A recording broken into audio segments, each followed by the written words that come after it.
Today, we are dusting off the gritty VHS tapes that time forgot. We are diving deep into the underground of 80s horror to unearth 5 blood-soaked, obscure slashers. From madmen to violent shit, these low-budget nightmares are raw, practical, and relentlessly gory. Hit play, if you dare.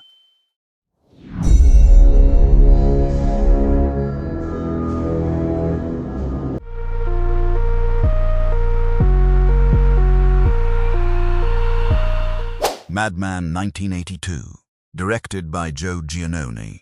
A camp counselor tells the legend of Madman Mars around a campfire. A farmer who murdered his family with an axe was hanged by the townspeople, and whose body disappeared from the tree, and then speaks the name aloud, which the legend has established as the specific action that will summon him, which is the specific action that the film's plot required, and that the counselor performs anyway.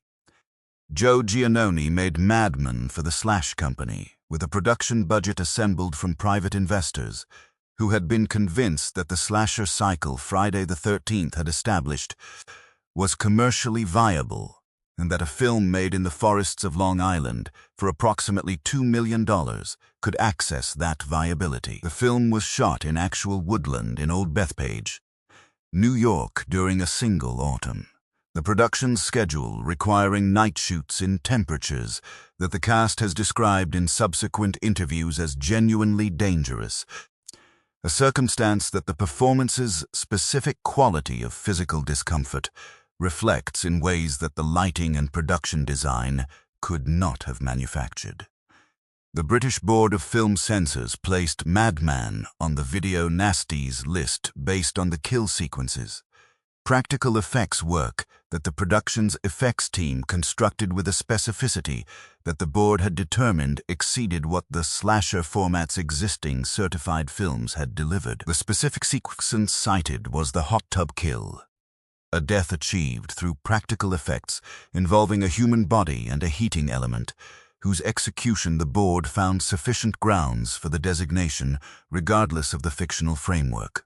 Madman was produced simultaneously and in direct competition with another film about the same legend, The Burning, also made in 1981, also shot in New York, also featuring a disfigured killer in woodland.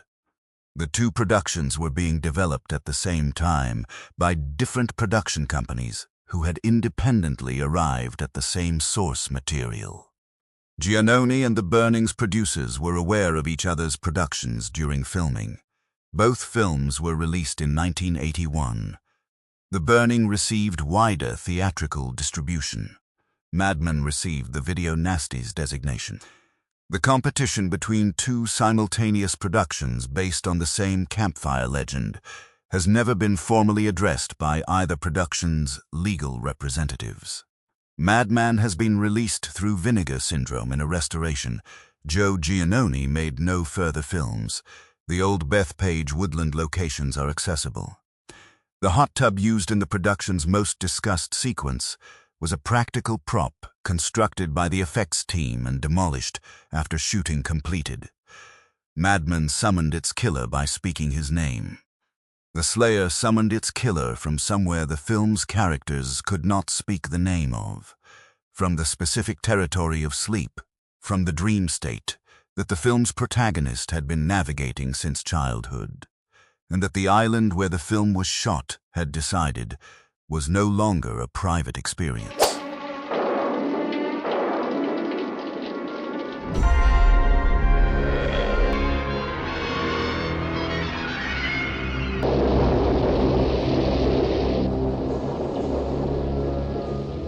Leave me alone.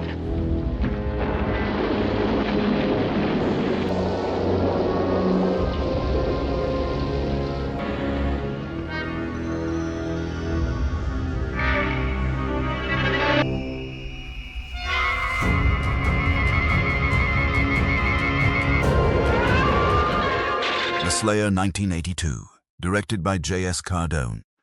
A painter named Kay has been having nightmares about a creature she calls the Slayer since childhood.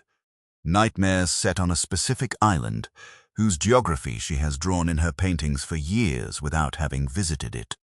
And when her husband takes her to a remote barrier island off the Georgia coast for a vacation, the island is the island from the paintings, J.S. Cardone made The Slayer for International Picture Show Company with a production budget that the finished film's Georgia barrier island locations reflect as the primary production value.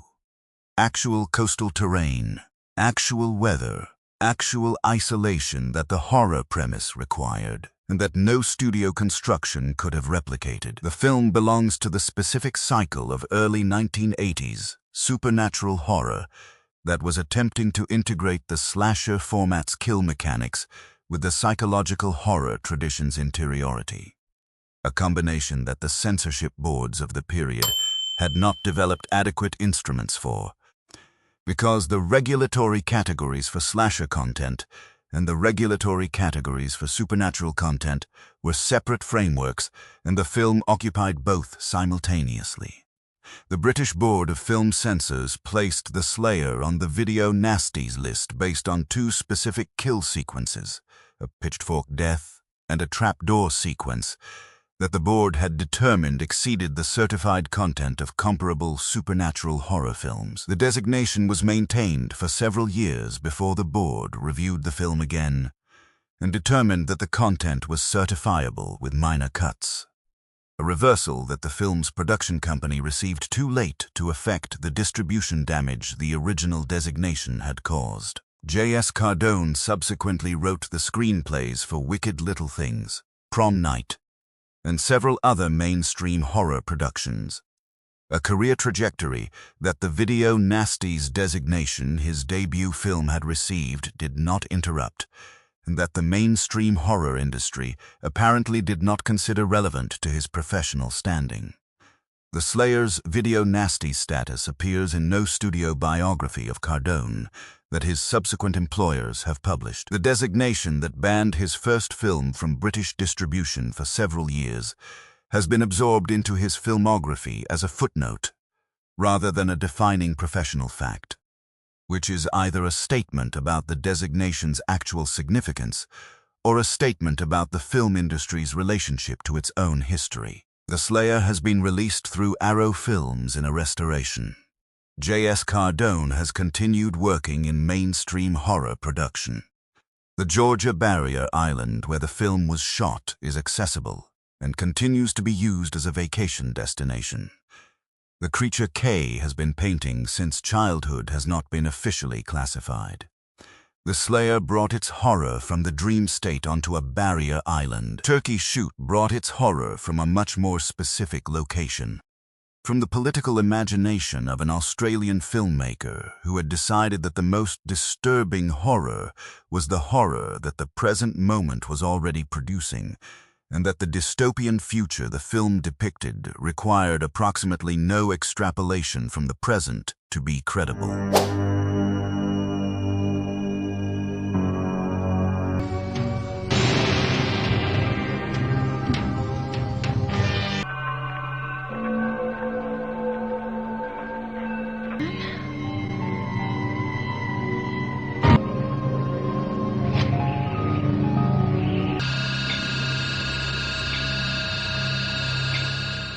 Scalps 1983, directed by Fred Olen Ray. 6 archaeology students travel to a restricted site in the California desert to conduct an unauthorized dig, disturbing a burial ground protected by a curse whose specific mechanism the film establishes early and whose specific consequences the film documents across its runtime, with the practical effects ambition of a production whose budget was approximately $25, and whose effects team had decided the budget was insufficient grounds for restraint. Fred Olen Ray made scalps for American independent productions with equipment sourced from multiple rental houses simultaneously, a production arrangement that Ray has described in interviews as requiring the equipment to be returned before the rental houses realized how long it had been out. The desert locations were California State University research sites that the university had declined to authorize for film production, a refusal that Ray addressed by shooting on the sites anyway during periods when university personnel were not present, which the university subsequently discovered and addressed through correspondence that did not result in legal proceedings because the film had already been completed by the time the correspondence was initiated. The British Board of Film Censors placed scalps on the Video Nasties list based on a scalping sequence that Ray's effects team had constructed from latex theatrical blood and mechanisms whose specific assembly Ray has documented in production notes that he has shared selectively with the film's cult following. The sequence runs approximately 90 seconds. The board's determination that it exceeded certifiable content was made after a single screening. Scalps was shot without permits, with rented equipment returned before the rental period technically permitted. On locations the relevant institution had explicitly refused to authorize, with a cast who were paid in deferred compensation that the film's distribution revenues were insufficient to fully discharge. Every element of the production's legal and financial framework was either absent or improvised.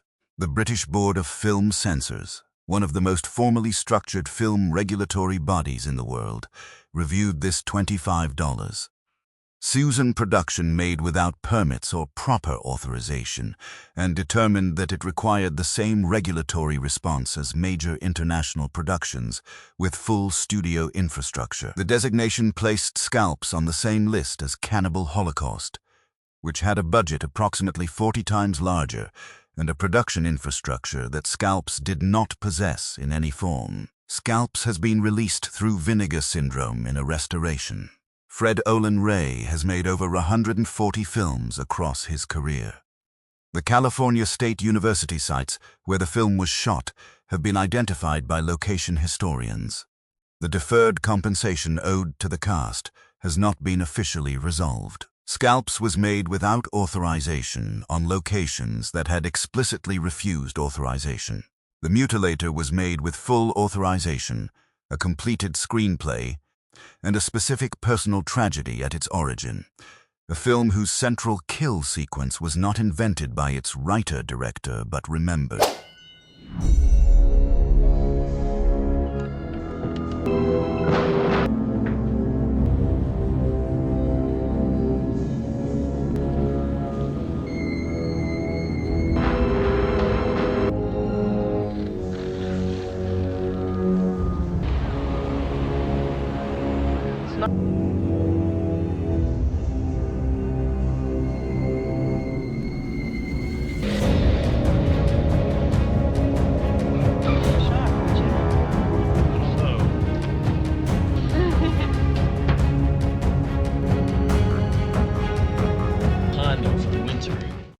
The Mutilator 1984, directed by Buddy Cooper. A college student named Ed receives a phone call from his father asking him to close up the family beach condo for the winter, and travels there with his friends without fully processing the specific history of the condo, which includes the accidental death of his mother at the hands of his father during Ed's childhood, which his father has never resolved, and which his father is currently at the condo waiting to address.